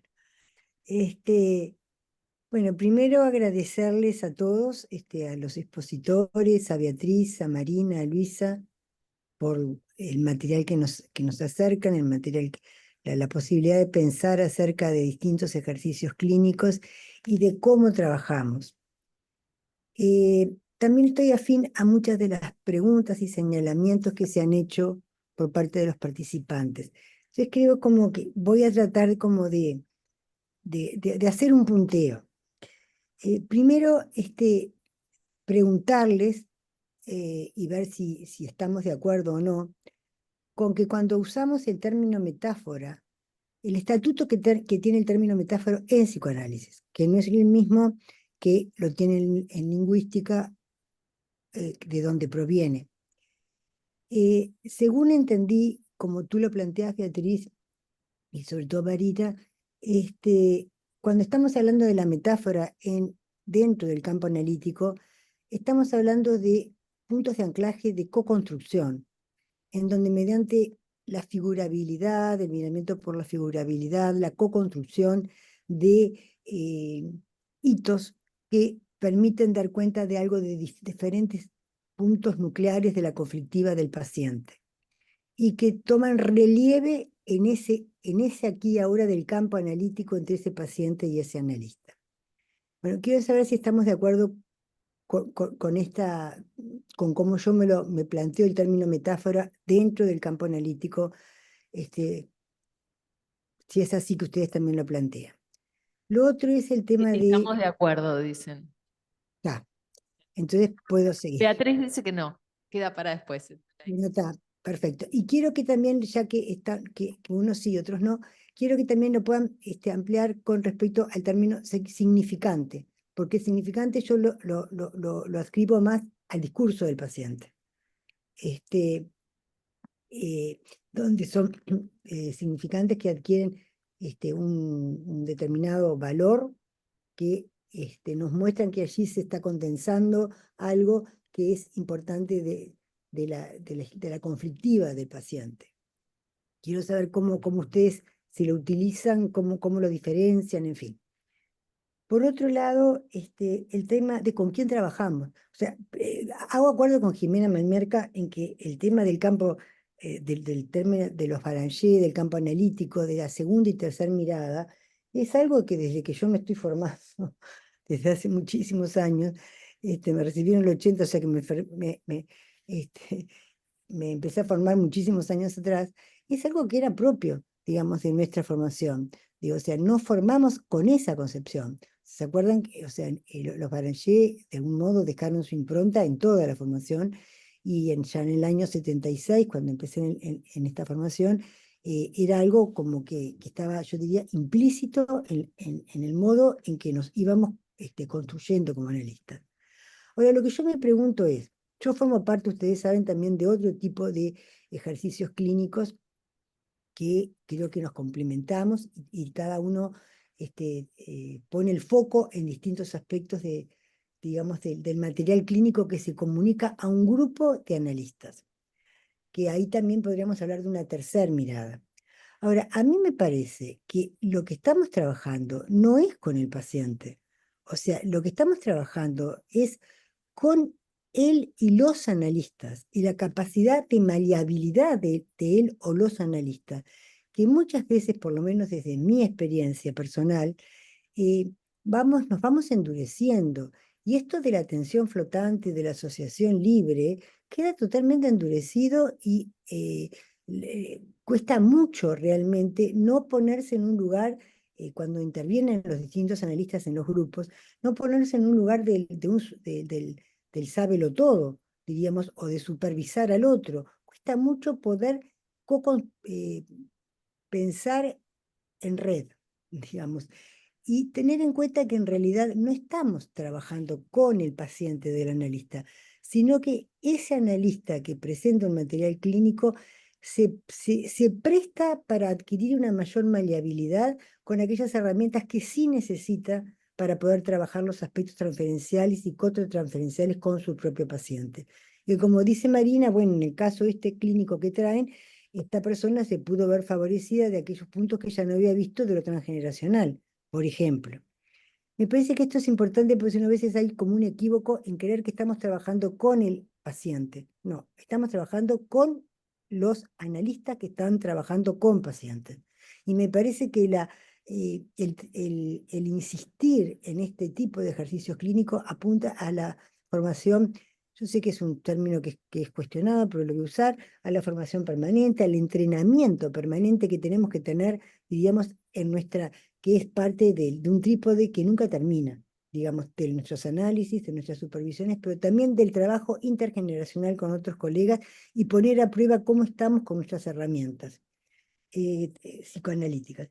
Y lo otro, y dejo por acá, son dos puntos que también dijeron que me parece importante seguirlos discutiendo, es qué entendemos por cambio psíquico, digamos, y también qué entendemos por interpretación transferencial, porque tanto Marina como Luisa creo que han planteado el tema de si se señalaban, si hacían o no interpretaciones transferenciales. Bueno, ¿qué entendemos por interpretación transferencial? Creo que no estamos todos de acuerdo. Entonces tal vez lo devuelvo a la mesa para que ellos nos digan lo que ellos entienden y bueno, y gracias. Dejo para acá porque hay muchos más. Gracias. Gracias, Ana. Claudia Martínez les agradece las participaciones. Estuvo en las jornadas de metáfora con Cazorla y en grupos con Marina, así que mucho agradecimiento. Y ahora tiene la palabra Evelyn y si quieren después ustedes retoman las preguntas planteadas. Evelyn. Hola a todos. Hola. Pensé que había más. ¿Me escuchan? ¿También me escuchan? Es la Sí. pregunta de rigor. Sí, sí. Bueno, felicitar, por supuesto, a nuestra expositora Beatriz, que siempre es muy fértil, que sabe poner por escrito muchas de sus experiencias y de su pensamiento a lo largo de toda su formación, lo ha hecho. Y bueno, muchos de nosotros hemos sido testigos y a veces interlocutores, o hemos podido intercambiar con ella muchas cosas. A mí me han estimulado el pensamiento sobre dos puntos de lo que se viene hablando. Uno de ellos es la metáfora y el otro las supervisiones grupales. Bueno, sobre la metáfora yo pienso que le podemos dar muchas vueltas. En la metáfora se puede aplicar, bueno, obviamente es una palabra que viene de la lingüística, etcétera, pero y también en psicoanálisis, obviamente, como todos sabemos, se habla de metáfora sobre todo más en unas teorías, menos en otras. Pero en realidad, en mi pensamiento, siempre trabajamos para producir una metáfora. Es decir, me parece que en ese campo analítico con el que estoy de acuerdo, porque finalmente el paciente analista forman un campo en donde se intercruzan o se disparan y creo que está bien dicha la palabra, muchas emociones y pensamientos. Y obviamente el trabajo del analista está a favor de que se produzca una gestación de la metáfora, que tiene que ir avanzando. Me parece que lo que dijo Javier está bueno en el sentido de que a la metáfora no se llega como con la varita mágica. Aquí están los elementos y aparece la metáfora. No es una cosa matemática. La metáfora incluye un gran trabajo interno, psíquico, emocional, relacional.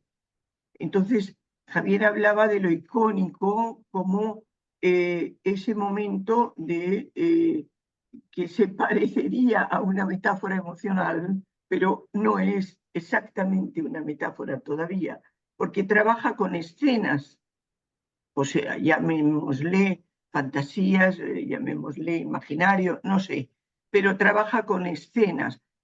Alguien puso, creo que Marina habló del trabajo con niños y cuando un niño dice de pronto otra cosa en su juego. Ok, dice otra cosa en su juego. Ha hecho un descubrimiento, pero ha combinado la escena de una manera nueva, pero no tiene todavía una nominación, salvo que en ese análisis aparezca algo de su interioridad que cambia, porque metáfora implica un cambio, y aparezca una nominación distinta de algo de sus vivencias internas. Y ahí, cuando se puede, no es que se pueda, no es que se ponga necesariamente en palabras para el otro, pero en la mente de nuestro paciente aparece un movimiento del cual nos damos cuenta, probablemente, si somos, bueno, si estamos ahí, nos damos cuenta en la transferencia también.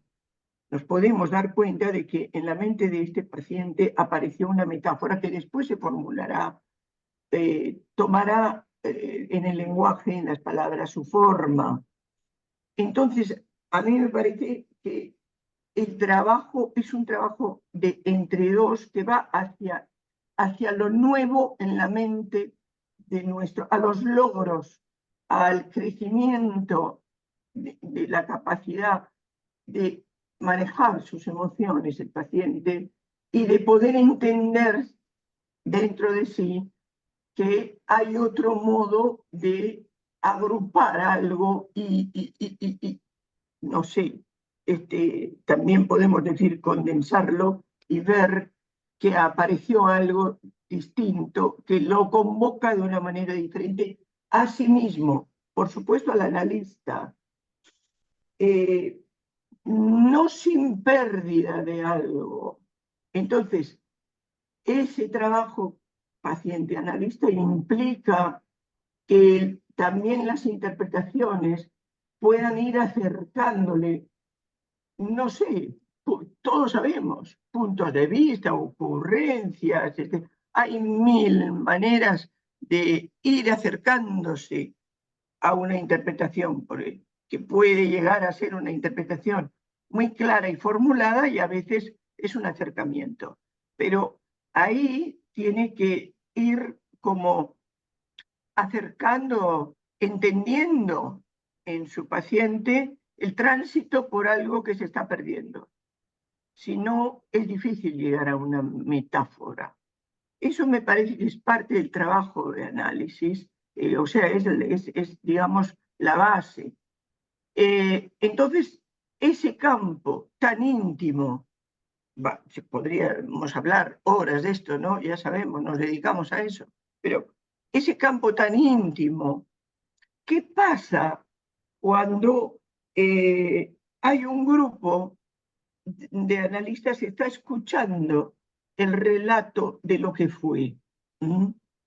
Además de ser en el momento en que se relata casi una metáfora de lo que fue, una nueva creación, además de que ya entonces tuvo una transformación, y eso el grupo lo sabe o lo supone o se da cuenta. Si no se da cuenta, bueno, problema personal.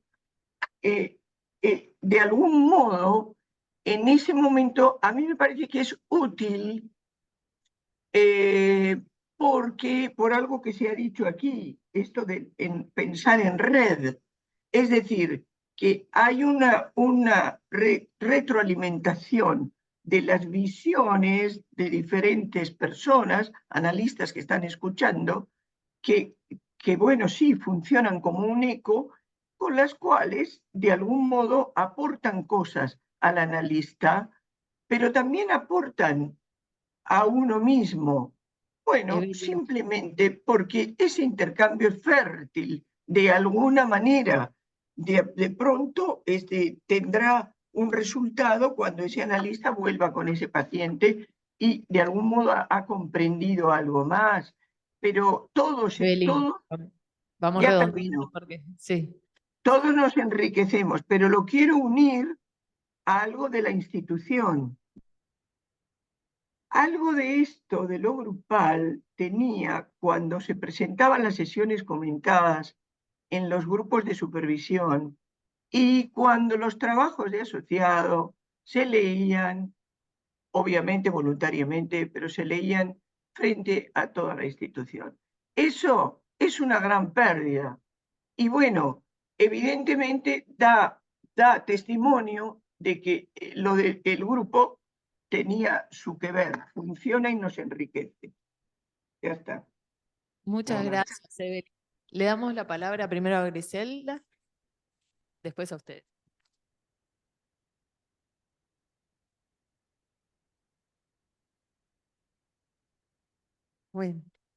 Buen día a todos y bueno, no quiero ser reiterativa, pero la verdad que muchas gracias porque nos enriquecemos siempre de escucharlos, ¿no? Con todos los años de experiencia que tienen y que siempre generosamente nos entregan aquí en estos lugares y en otros. A mí me parece que esto que dice Jimena, que es importante como integrarse y vivir la experiencia del 3LM, sin duda, porque es bien distinta de otras.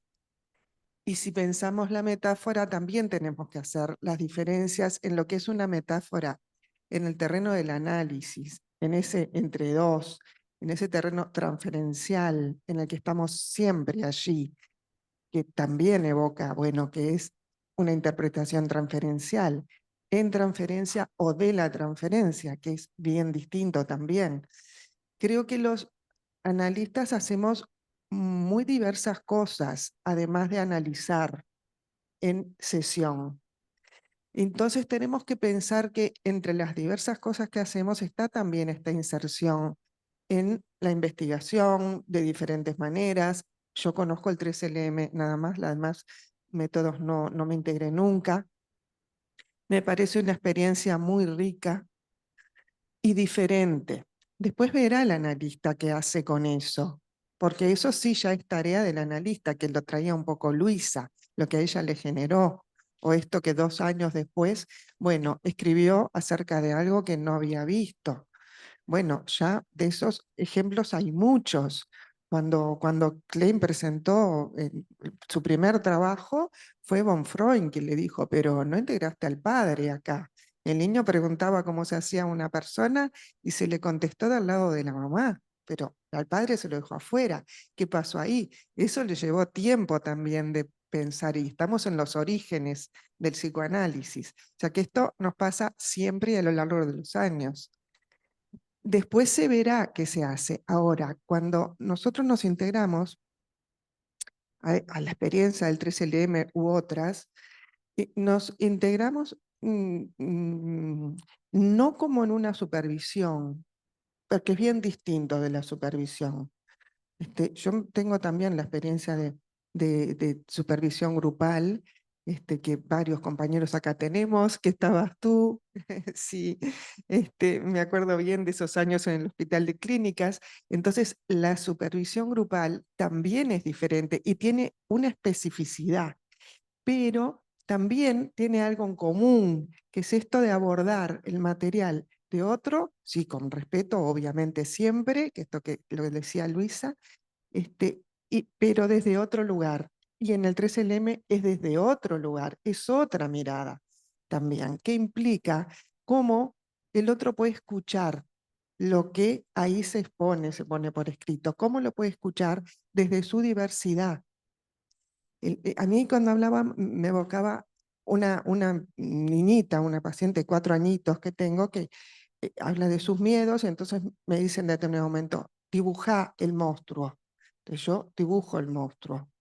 Ese dibujo, en realidad, que es un paso más, porque algo que no tenía forma empieza a tenerla, tampoco es aquel monstruo, es otro monstruo, que metafóricamente sí representa algo, pero que es mucho más, algo que podemos como tomar y darle esa forma. Ahora, cuando me pide la representación, hace mucho hincapié en la boca con dientes. Entonces yo le digo, uy, este monstruo, cuando terminamos de dibujar, ¿qué te podría hacer? ¿De qué le tenés miedo? Y me dice, comerme, como diciéndome, pero pues, qué evidente, con un movimiento de hombros como, comerme. Y de ahí, bueno, seguimos trabajando. Ahora, este pequeño ejemplo, así, yo lo llevé a unas clases donde hay integrados varios terapeutas jóvenes, son un montón, y algunos pidieron la palabra y dieron su parecer acerca de esto. La mayoría se quedaron en los dientes pinchudos y el comer, incorporar y que ser comida y querer comer y demás, todos esos sentidos. Y alguien tomó el encogimiento de hombros, el gesto que habla de un algo más, de lo que no se puede verbalizar, que no está solo en el comer y comerse, sino en un gesto que a mí en ese momento me trajo algo que yo no había visto, que en las entrevistas con los padres la madre hace mucho ese gesto de hombros. Pero a mí me pareció como algo nuevo, en otro contexto, ¿no? Entonces me parece que esas cosas nuevas son las que se ponen en juego y que el otro trae desde otro lugar. Después se verá qué hacemos con eso, ¿no? Pero bueno, eso lo quería traer porque me parece que es como un granito de arena de todo lo que ocurre en ese contexto del 3LM, que son encuentros realmente particulares, que tienen también su impronta. Muchas gracias, era eso que quería decir nada más.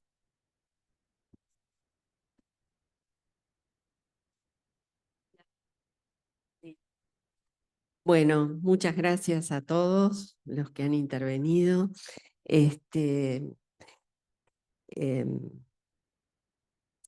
Bueno, voy a empezar por algo que dijo Evelyn, porque en realidad mi participación en el grupo de supervisores estuvo mucho en el inicio de los analistas elegían momentos de cambio. Y bueno, empecé allí, después hice una tesis sobre eso y tengo que agradecer a todos los que participaron. Apareció el tema de la metáfora en el estudio de los trabajos de asociados, cómo se reciben cómo se recibe la formación, no solo qué se transmite, sino qué reciben en un contexto pluralista. Entonces, eso fue muy importante de experiencia grupal. Ahora, esta es diferente.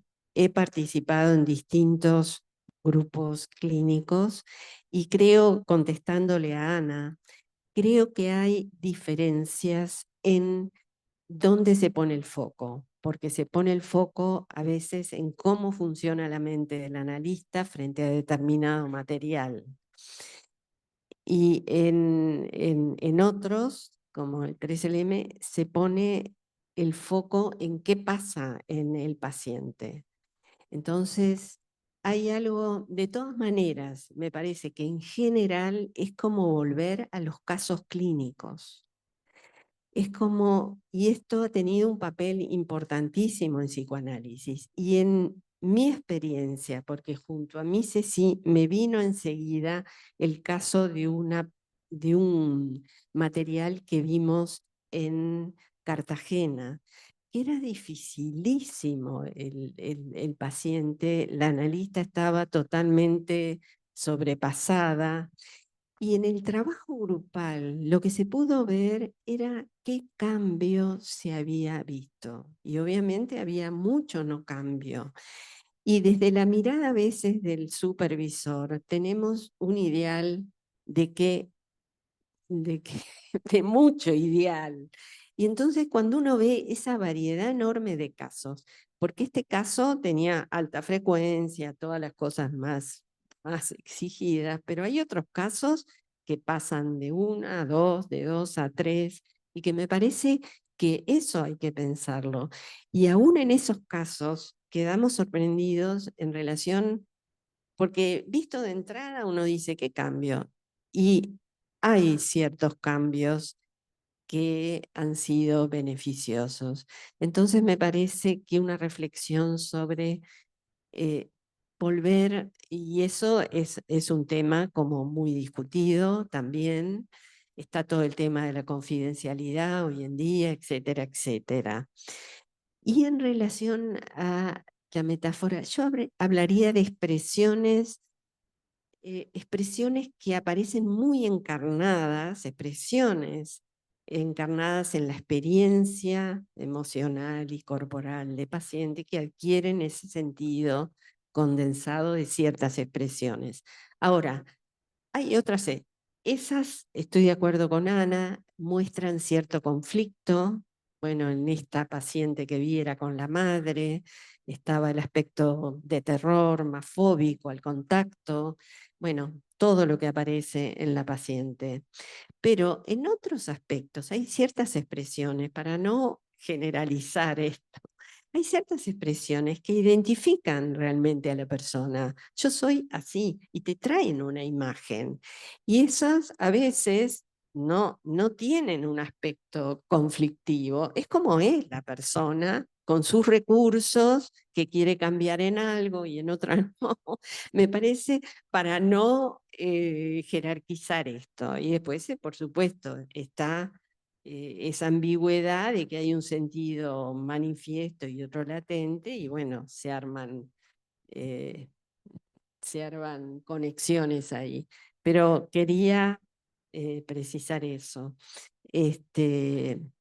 ¿Querés decir algo? Me parece que ya es mucho, ¿no? Para hablar del día. Habla, si No, querés. no, pero me parece que es saturado. Es como demasiado. Llegamos al punto. Bueno. Bueno. Les leo entonces porque se las iba a pasar después, pero ya para cerrar aprovechamos. Muy interesante, Gabriela D'Artayet, muy interesante recibir la experiencia singular y grupal de cada una de ustedes, que invitan respetuosamente a trabajar con nosotros mismos y ampliar por ahí el futuro. Mi agradecimiento a las tres. Ana Cassés, agradezco mucho esta excelente presentación que implica una postura de apertura entre los otros colegas, la posibilidad de pensar juntos, de recibir aportes en el 3LM, así como de mostrar nuestro trabajo de un modo muy enriquecedor. Comparto el rechazo contra las posturas prejuiciosas que pueden surgir ante lo que no conocemos. Sandra Press, muchísimas gracias Beatriz y Marina, con quienes hemos crecido como analistas, trabajos y publicaciones que nos han aportado a lo largo de la formación. Gracias por todo. Me parece que hablar de metáfora en el trabajo con niños y con los pacientes en general alude a la capacidad de construir el símbolo. Mrs. C comienza a tramitar la ausencia en el esconderse y sentir terror. Algo se inscribe y comienza a construir a nivel intrapsíquico algo nuevo. Terror, afecto por lo sufrido, que seguramente logró en transferencia. Patricia Singer, quiero subrayar y agradecer el trabajo constante de Beatriz y Marina, que han hecho grandes aportes al desarrollo y al futuro del psicoanálisis. En lo personal, tuve la experiencia de participar en varios ejercicios clínicos y han sido experiencias muy enriquecedoras para mi formación y práctica clínica. El modelo 3LM particularmente recoge varias miradas con mucha sutileza de un proceso de análisis. Muchas gracias a todos los expositores. Eliana Pena, lamentablemente tengo que retirarme. Agradezco la presentación que abre a seguir pensando en el respeto por el otro y al enriquecimiento. Incubar ideas, como decía Jimena. Y bueno, Sandra Presi también remarca cómo nos quedamos cortos de tiempo hoy, con ganas de seguirlas escuchando, y la importancia de presentar trabajos de asociado también. Estoy escribiendo. O sea, no, Perdón, en la algo que no escucha, leíste, disculpen, algo que no leíste es que participé en instancias invitada por Marina para ver el trayecto analítico con niños y que fue una experiencia sumamente interesante, porque tiene que ver con esto de los límites y el alcance que tiene el análisis, un poco el pensar la evolución a lo largo del tránsito analítico con niños. Y fueron dos momentos sumamente interesantes. Eso quería agradecer, Marina. bueno, gracias. No, algo que dijo Sandra y que me parece que nosotras no nos referimos, que está muy bueno en la metáfora, que tiene que ver con los distintos niveles de simbolización que se va logrando a lo largo del análisis en el proceso transferencial. Las metáforas se van complejizando con en los distintos momentos y contextos del paciente. Y esto es una cosa muy importante que la vimos creo que Mississippi, sí, en Mississippi, que tenía que ver con cómo desde el cuerpo, cómo a veces eso que impacta en el cuerpo y cómo del cuerpo empieza a haber afectos que puedan ser nombrados y aparecen nuevas situaciones. Por ejemplo, en este juego de la escondida, lo importante en este juego que cuando se encontraba con la madre en el recuerdo de los 8 o 6 años, no me acuerdo bien, tenía miedo de encontrarse con la madre. En ningún momento le daba felicidad esto del Fordá, que el reencuentro, o sea que había un afecto que no estaba dispuesto como patrón básico de la interacción y que ese miedo a la intimidad que tenía esta paciente fue un largo trabajo que se fue dando en el proceso analítico. Y también con la feminidad. Hay mucho para hablar, esa es la palabra, ese es el problema que tenemos. No. Yo agradezco a todos y agradezco todas las intervenciones. Y bueno, esperemos que se pueda dar un pensamiento en red, que es difícil, pero me parece que si vamos a casos clínicos, si vamos a la complejidad de la tarea, y me parece que el contexto social y cultural que cambia enormemente, ¿no? Entre lo que fue Mississippi y lo que es ahora, me parece que tenemos mucho. El papel de ¿qué entendemos por la noción de transferencia? Son conceptos muy amplios que se usan de manera laxa, pero bueno, en cada situación es así, hay tanto no interpretativo, de cambio, ¿no? Bueno, agradezco a todos y a Marina y a Luisa, que Luisa está allá y bueno, veraniega, y bueno, te esperamos pronto, Luisa. Sí, sí.